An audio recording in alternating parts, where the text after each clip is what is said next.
Can you define your ideal client in less than 30 seconds? Go ahead.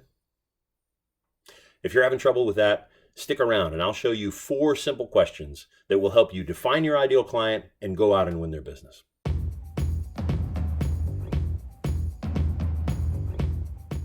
If you had a hard time with that question, don't worry about it. You are not alone. Most salespeople struggle to identify their ideal client, and they struggle with wasting time on people who are not their ideal client.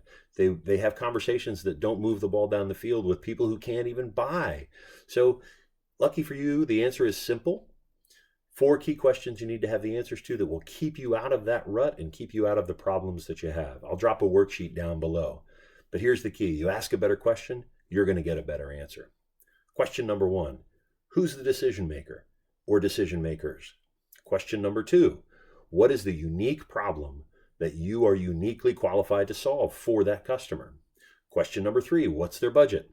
Question number 4, what is their sense of urgency? Why do they need to buy today? When you've got the answers to those 4 questions, my friend, you've got your hands on an ideal client. Grab the worksheet and I'll see you at the gym.